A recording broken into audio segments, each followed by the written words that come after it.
Hey there, and welcome to Guinea Pig Parkour Development Log Podcast number 2. As I promised last week, this time I'll be playing Aladdin for the Super Nintendo.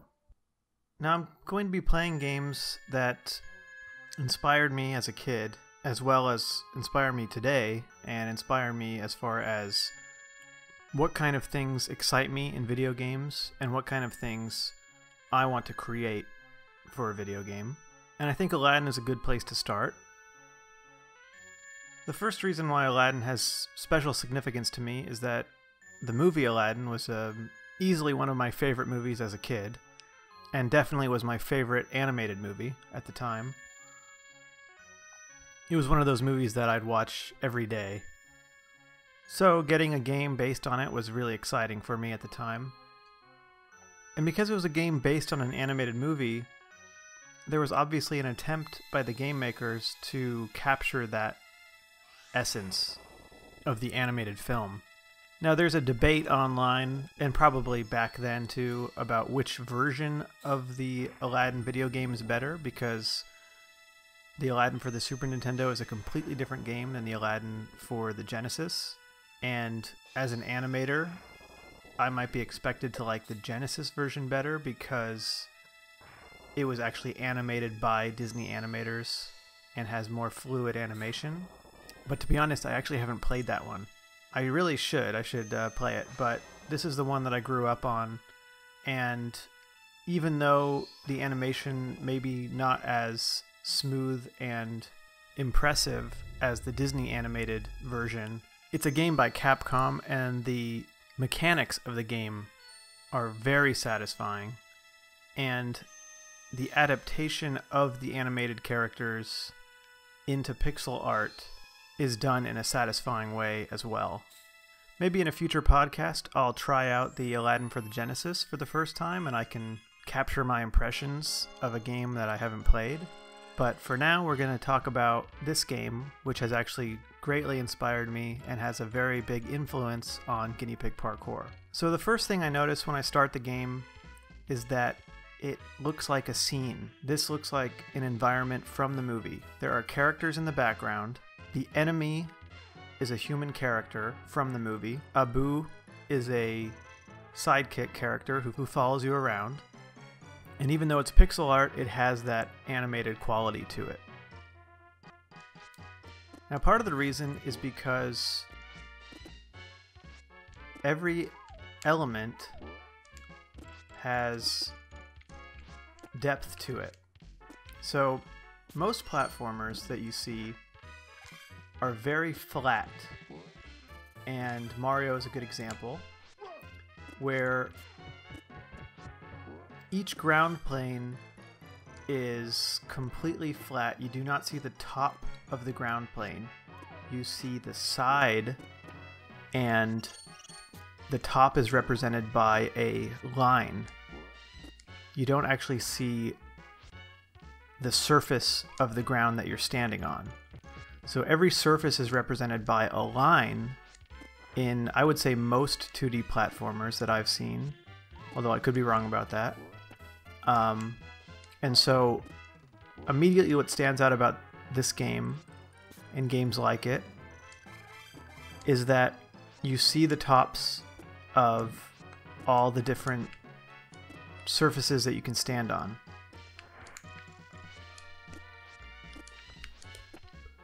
So seeing those tops is subtle, but it gives the world some dimension.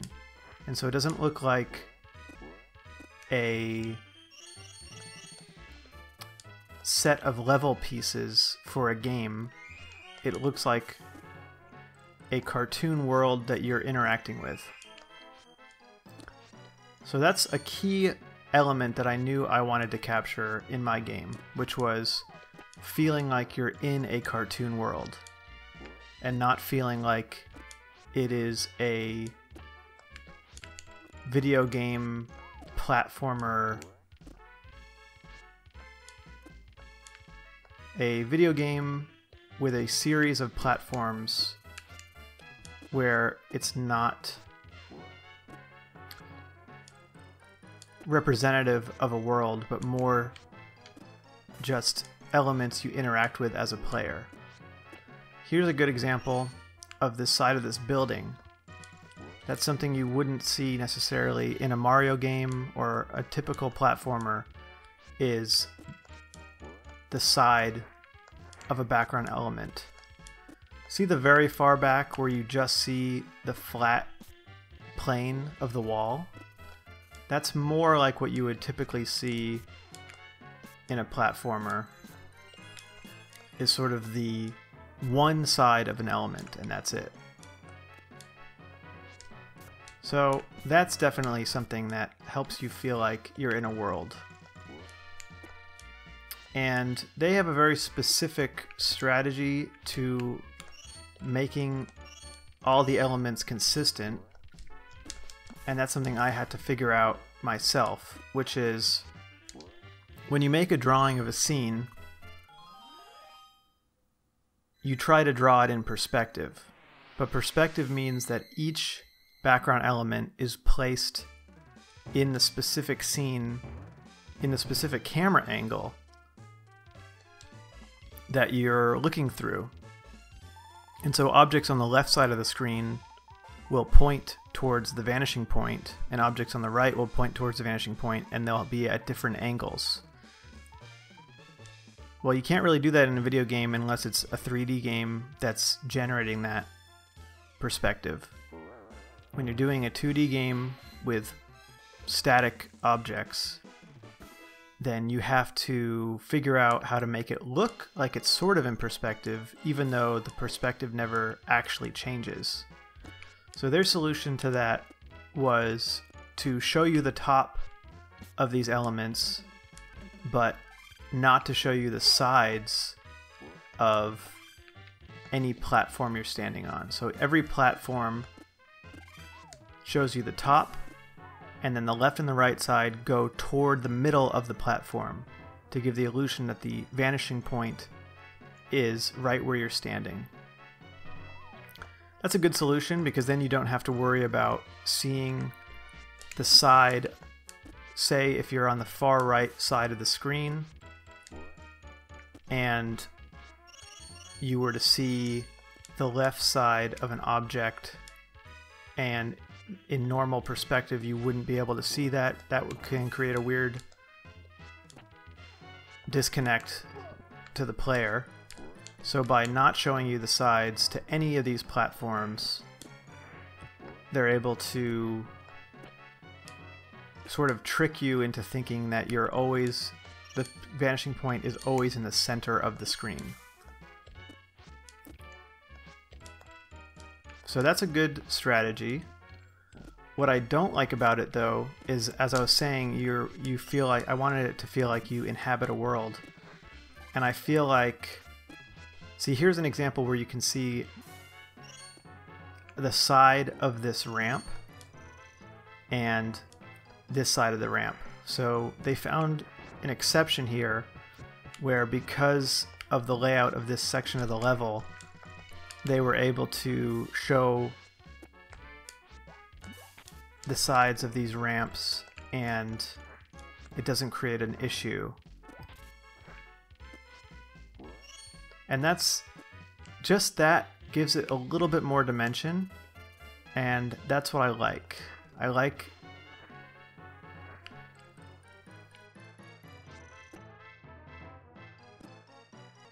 I don't like this section here. See this section where you can't see the side of this part and you can't see the side of this, and so now this section feels less like a scene and more like elements of a platformer. It seems flat. And so this is an example of a section that they could have made more like the ramp section, where you see the side of the platform.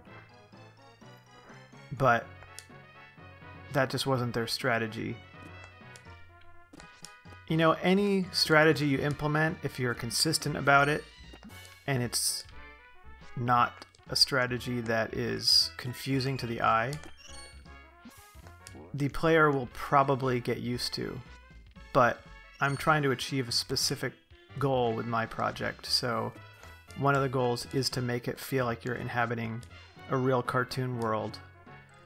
And you see, you can see the edge of this windowsill here behind Aladdin, and that gives it some depth, but it creates kind of an odd feeling because the platform doesn't show the same angle, and it actually breaks their rule. So that's the problem with this sort of straight-on approach, is that every one of these things where they're trying to add some depth actually breaks their rule. So my solution is to take sort of a almost like a Zelda approach. Maybe that's not the right example, but my solution was to show you the tops, obviously, of the platforms, and show you the left side of any element and not show you the right side. So there's a consistency to it. It's sort of like isometric drawings in a way, and the consistency makes you sort of buy it, even though the perspective doesn't actually make sense. But see, this is really weird right here. See how on the left it's going towards a vanishing point, and on the right it's going towards a different vanishing point? That is very off-putting because there's no way that would happen. So with my solution, you're never going to get that effect because you're never going to have two platforms converging to different vanishing points. They'll always be pointing to a vanishing point so far off to the left of the screen that it might as well be infinity, and you'll never necessarily won't really ever think about it, hopefully, if you do it right, if I do it right. So I think I explained that in enough detail. But, you know, I think that is important because it sets the foundation that the rest of the game is built on, is how does the background look? It establishes, is this like a straight up platformer, or is this sort of a cartoon platformer where you're trying to inhabit the world? So let's move on. Another thing I want to talk about is the parallax scrolling. So parallax is when the environment in the foreground. So there's three layers to the parallax scrolling right here. There's the very far foreground, which are those little awning things at the very bottom of the screen. Then there's the midground, which is where you're running around hitting people. And then there's the far background, which is that building, that sort of flat building, and the sky. And the sky at the top is actually moving. But essentially there's three layers. And what parallax means is that they each move independently, and they move at different rates. So whatever's in the far foreground moves much faster than what's in the midground, and much faster than what's in the far background. And that creates the illusion that what's in the foreground is closer to you, what's in the midground is farther than what's in the foreground, and of course what's in the far background is farther away from you. And the farthest you could possibly have something is that it doesn't move at all. And so you might do that with the sky, or if you just have a cityscape that's so far away, you might have that not move at all. So the other issue that's created when you're trying to simulate depth, and this is something that a game like Mario doesn't have to deal with, is that, see, here's a good example. So in Mario, you would not see the ground going back from Aladdin's feet towards the far background. It would just be a flat line, like I said earlier. Well, what's good about that is that when you do the parallax scrolling, there's no concern about a break between the foreground and the background. But as you can see here, there's a very clear break between the ground plane right next to this awning thing here and the ground plane from the background, and they're moving at different rates. And if you really pay attention to it, it looks really weird because it should almost be like a 3D perspective effect where all the detail on the ground is turning at an angle, but it doesn't. It's just a flat thing that moves from left to right. So that creates a really weird effect. Now, they got around it by making the ground vague enough that if you're not looking specifically at that part, you won't really think about it. You'll just see the ground getting darker and darker as it goes towards the background. So they had a clever way of getting around that. Now the problem for me is that because I'm not doing pixel art, I can't really pull that off. Unless I want to sacrifice detail on the background, which I don't really want to do. So one of my first background attempts really looked weird because of this effect where the ground is a continuous drawing from the midground to the far background, but it doesn't turn in space the way it should based on perspective. So that's when I figured out that I needed to change what the scene was so that instead of a ground plane like this where it's a continuous ground plane, I changed it to where you're on a pier and you see from the front edge to the back edge on the midground, and the far background is the ocean and the beach, which are so far away that they do not continuously connect to the midground. So that was a decision I had to make. I mean, they had their solution here, but like I said, the thing is they have dirt, and mine had bricks, and so it was a lot more obvious with the brick line work that it wasn't angling based on where it was landing in the perspective of the shot. When you just have dirt, you're not necessarily paying attention to it as much as a clear lined row of bricks. Okay, so let's talk a bit about the gameplay now. I guess the last thing I'll say is that this is a good example. This level, the cave, is a good example of a non-continuous floor. So similar to my pier, the ground of the cave, you see the entirety of it from in the midground layer. The background is so far away that it does not connect to the midground, and that makes it a lot easier to do the parallax scrolling. And then there are sections of this cave here where the background of the cave is on the midground. So it doesn't, this part here, there is no parallax scrolling at all. It's all on the midground. And that creates a good impression that it's good to have that contrast where here there's parallax and here there isn't. That lets you feel like you're kind of claustrophobic in this area, and then it opens up in the next area. So that's something good that I'll want to incorporate in my own work. And you don't have to get, so that's the thing, like you could technically make this little background element on a separate layer and have a very subtle parallax going. And that's something I might choose to do. But this is a good example of how you don't have to do that. You can create something very simple where there's only 2 layers.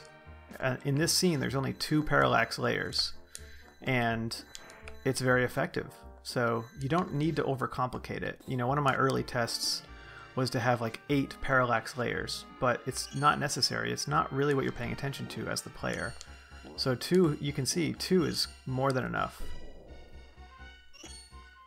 But okay, we spent plenty of time talking about the background. Let's start talking about some of the gameplay.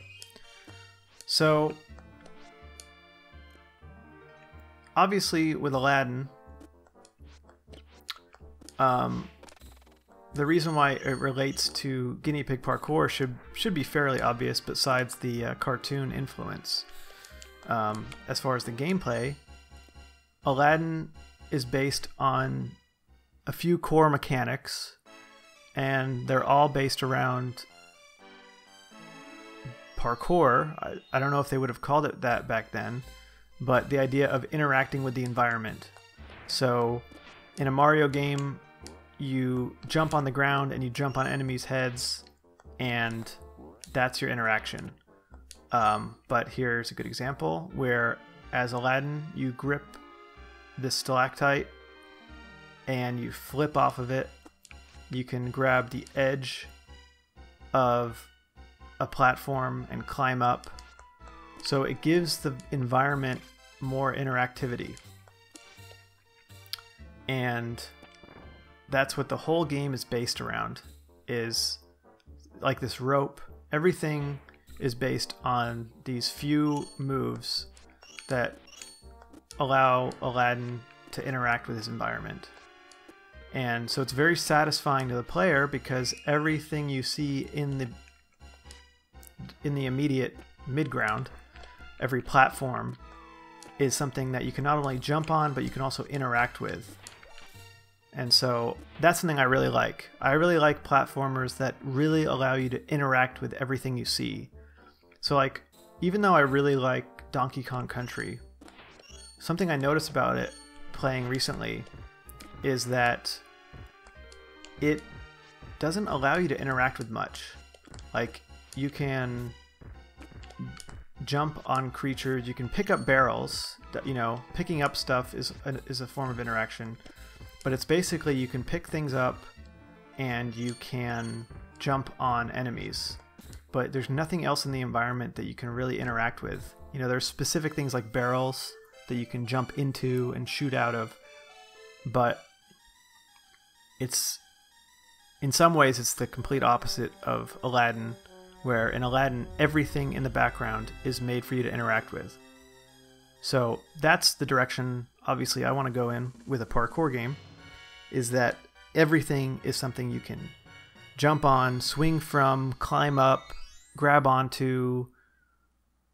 It should all be gameplay. Every background element should be gameplay. And that's something that, you know, when I was playing Aladdin, it was very different than the other games. I think that's one of the reasons why I loved it so much, was just, you know, Mario World was easily one of my favorite games. You know, I didn't own a lot of games as a kid, but, you know, whatever the games that I owned, Mario World, Yoshi's Island, Lost Vikings, great games, but what set Aladdin apart was interacting with the environment. And so that's a key thing. So what's interesting about playing the game through now, and this is something why I realized how valuable it is to go back and play these games now that I've started developing my own, is you start seeing them from the developer's perspective as opposed to the player's perspective. So as the player, you play a game and you just think about how challenging it is or how fun it is. And as a developer, you start thinking about how they crafted the experience for the player. And an effective developer will craft it so that you learn the skills necessary for the game early on in a sort of safe environment. And then as you progress, the skills that you learned that originally were in a safe environment and you didn't need to survive whatever you learned now becomes an essential tool to survive the next section. So it's like you learn something, you don't need it, then the next section you need it, you learn something else that's new. Or the thing that you learned in one context, they change it up. So for example, in the first level, you can bounce off these little poles that stick up out of the ground.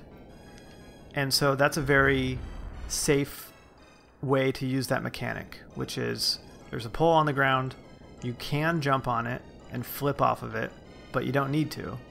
But you could if you wanted to, and it's fun.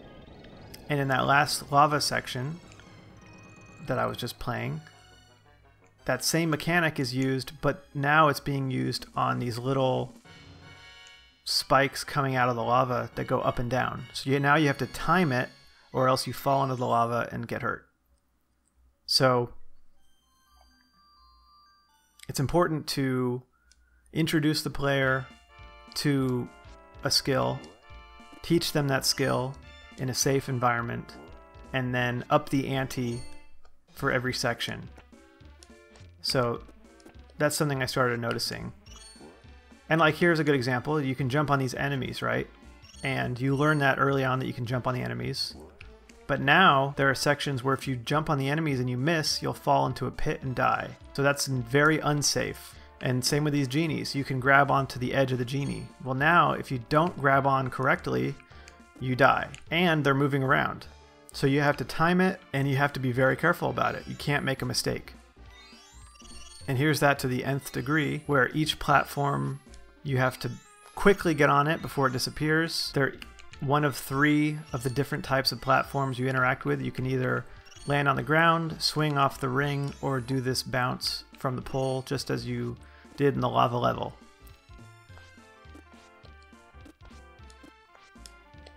So yeah, this whole level here is all about you do it right or you die. So that's interesting. Here is an interesting change up of the 2 ways you can interact with a platform.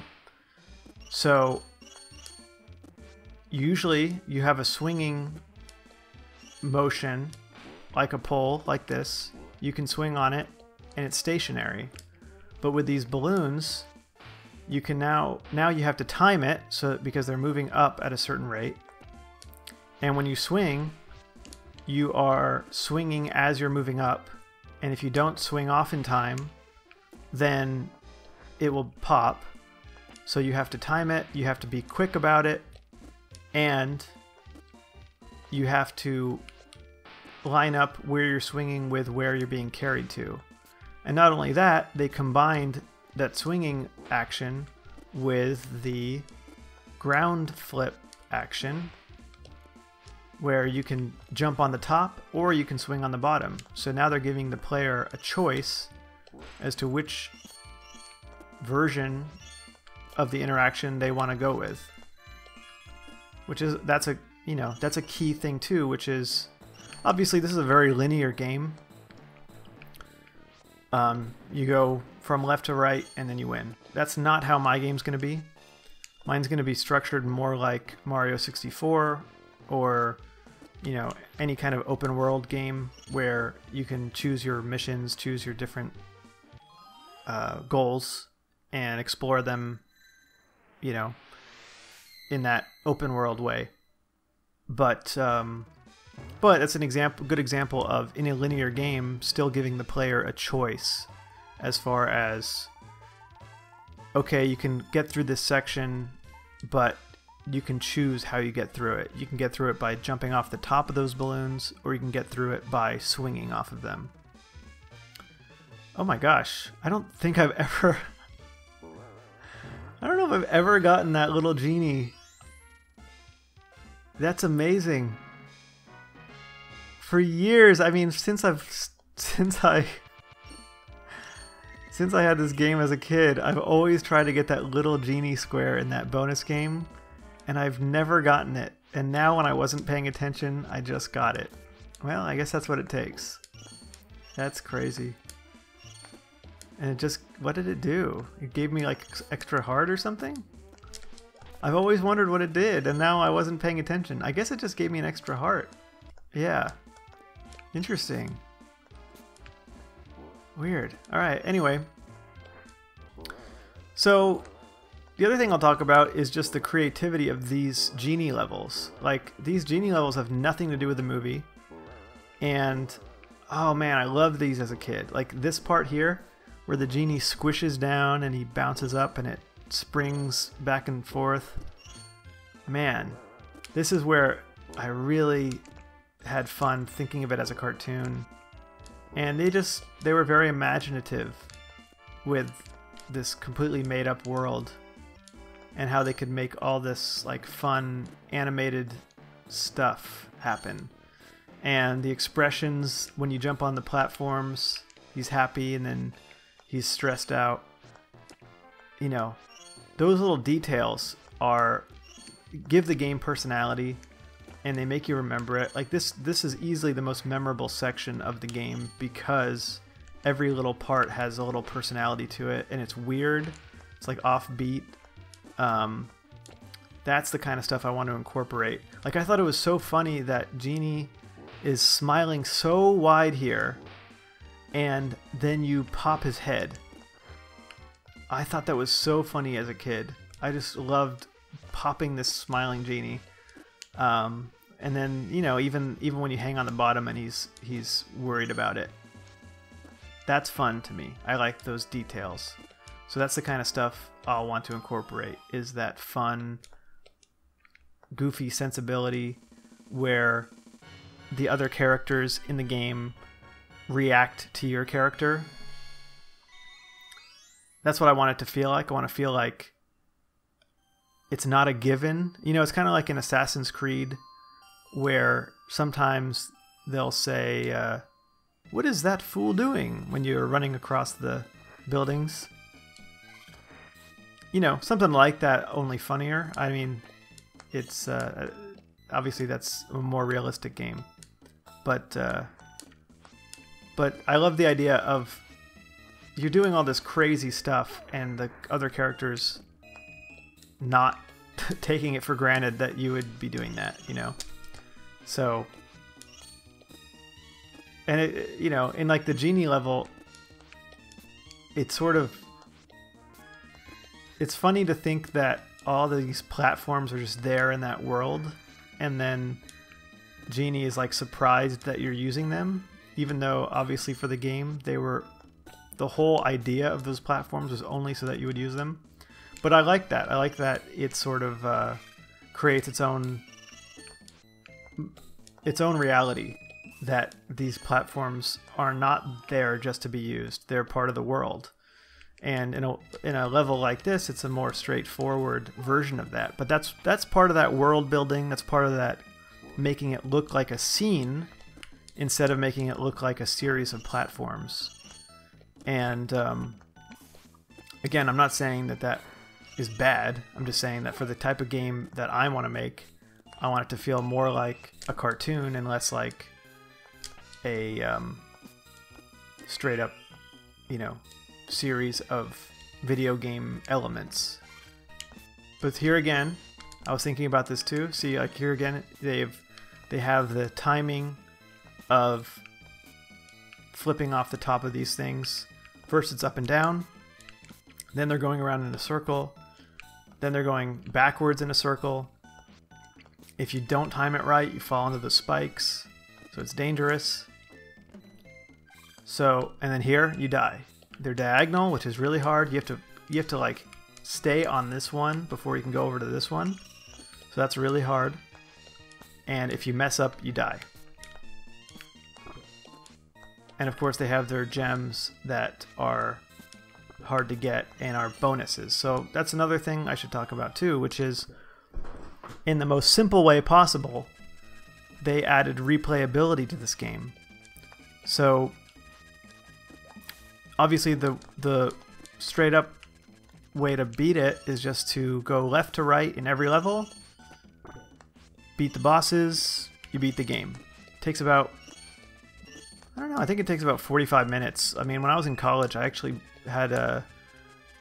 was borrowing someone's Super Nintendo and had my original copy of the game, and I beat this game like every day.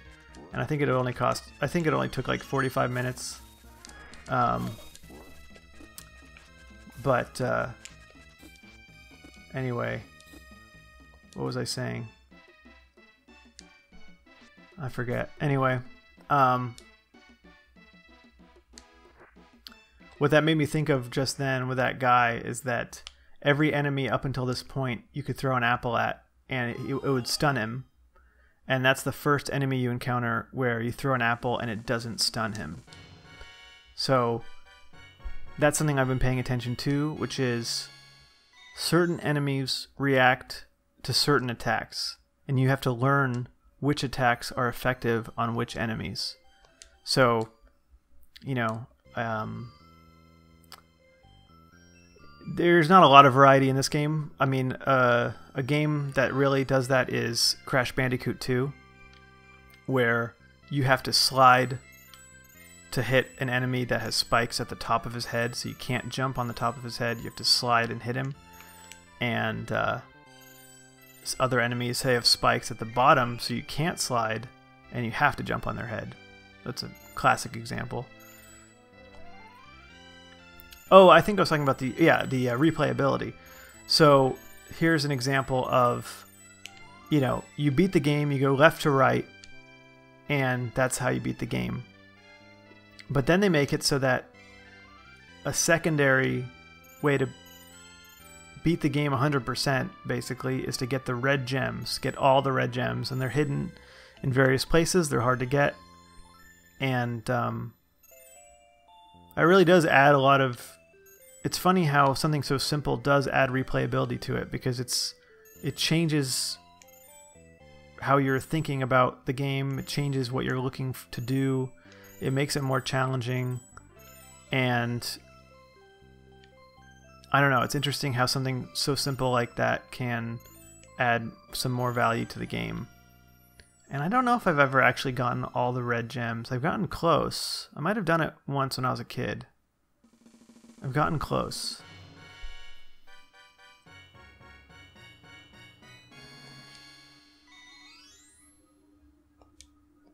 Obviously they had passwords back then. Well, they didn't need to. Some of the games had save slots. Well, they had save slots since the NES. I don't know why they... I guess it was more expensive to produce cartridges that had save slots. So I haven't talked about this. So they have these little... essentially what would be cutscenes with a little still image and text describing what's happening from the movie. And it's interesting. I'm not quite sure what I'm going to do about cutscenes, but my instinct is to not cut away from the gameplay as much as possible. So what I'd prefer to do is have anything that would be in a cutscene happen in the context of how the game looks normally. So, you know, a good example is graphic adventure games. So when you're playing like Day of the Tentacle, Sam & Max, any of those classic adventure games, there are no, besides the opening, besides the opening and maybe the closing, there are no cutscenes that are completely animated, where your characters are they're not using the same proportions and the environment layout and all that. You know, it's shot more like a movie. And, you know, it's tempting to make cutscenes like that because obviously it looks way better in a certain way. You know, it looks like a professional movie. But what I don't like about them is that as a player, whenever I play a game that has cutscenes that cut to a pre-rendered cutscene in a completely different way than the game looks, it actually takes me out of the game, and it makes me feel like it's not my character that's interacting, and it doesn't feel like it's continuing the story because it feels like we're cutting to a different world. And the thing with a game is that the whole point is that it feels like you are in the world, and I feel like when you do a cutscene, you want it to feel like a continuation of what you've been playing up until that point. You know, like what I really like in the Arkham Asylum games is that so much of the storytelling is being done while you're walking around. I think that's cool because you're playing the game and the characters are talking, and it feels more like you're there experiencing the story as opposed to you're just sitting back and watching characters who are not you experience a story. You know, it's like we have movies, we have TV shows, and you suspend your disbelief and you get into the story when you're watching those. But when you're playing a game, the idea is that it's you. You're inhabiting the character, and I feel like when you show a cutscene that's pre-rendered, it doesn't feel like it's you. But in a game like Sam & Max or Day of the Tentacle, there's a lot of dialogue, and there are big sections where you're watching the characters talk to each other, but it always feels like it's you. It feels like a continuation of the game. You know, part of that's dialogue choices, so even when you're listening to a long conversation, you're still making choices. And that's honestly, that's something I might implement. Just depends. I might actually have like some very basic dialogue choices, not as complex as a dialogue tree, but I want to make it feel like it's you. You know, that's just something that I think is cool. Is the more it feels like it's in game, the better. And what I'd like to do is just have those sections have unique animations that are only for... So instead of doing an entire cutscene and doing all this original animation for a cutscene, why not do some original animation in-game? You know? Have the characters interact in-game. Then it opens it up. It opens it up. Makes it feel like there's more possibility to the world. So I think that's going to be my approach for cutscenes. Now, this is a good time probably to talk about bosses. And bosses are interesting because they take what you've learned from the game. So like in this case, you've learned how to flip off of the ground and flip upward, and you have to time it so that you use that ability to I keep hitting it. I'm usually better at the game. I'm talking and trying to think of these stuff. Well, yeah, I normally would be the game without dying, but whatever. What was I saying? Yeah, so the boss uses what you've learned in a more challenging way, in a more like precise way, right? And like with these guys, you jump off the top of them and you have to hit it exactly right. You have to time it so that you jump off of them, use that skill, and you land on the boss. And same with the staff, you have that ground. You can't jump on it when it's electrified. So it's taking what you've learned and getting as challenging and precise as they can have it be.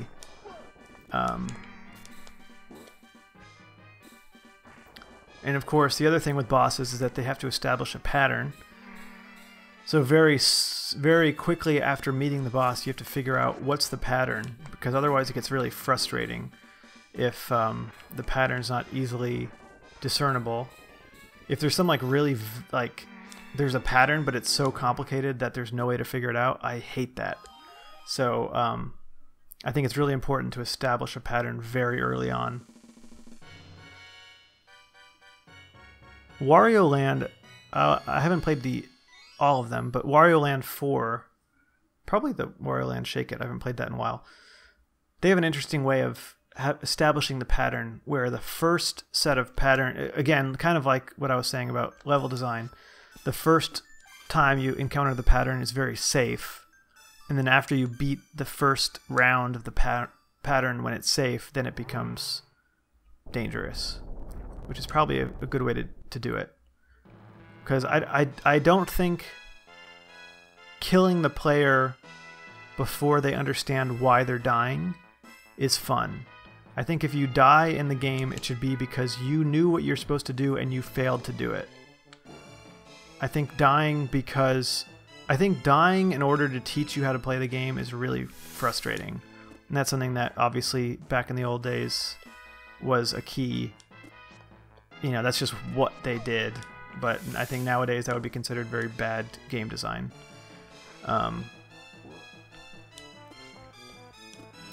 So anyway, yeah, this is the last boss. And again, using what you've learned so far. And yep, 50 minutes it says on my clock. That's probably not accurate to what you're seeing because I started late. So yeah, it's about a 45-minute game. Not a long game. Not a long game, but really fun. I love the core mechanics of it. I like the style, even though it's not as fancy maybe as the Genesis version. One of my favorite games. And obviously a big influence on the parkour. You know, I mean, this game obviously was not a clone, but it was inspired by Prince of Persia, the original Prince of Persia. But they took the Prince of Persia... I mean, that's a game I might play at some point because of, you know, it's very well animated. They did a lot of rotoscoping, had really good animation for the day, and had a lot of what you might call early parkour.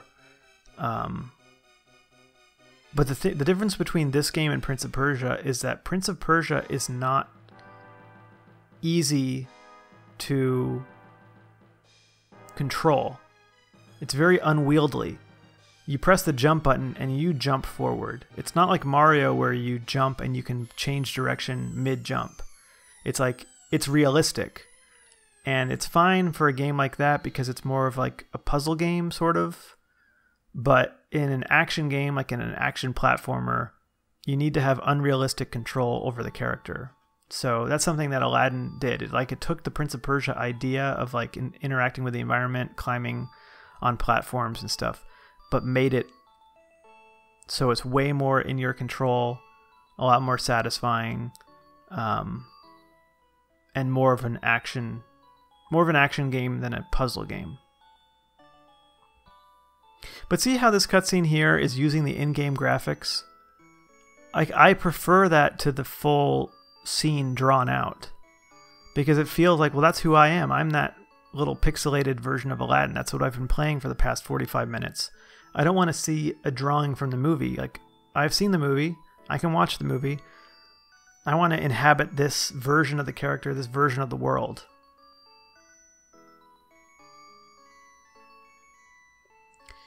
But yeah, anyway, I might check out the other version of Aladdin on a different podcast.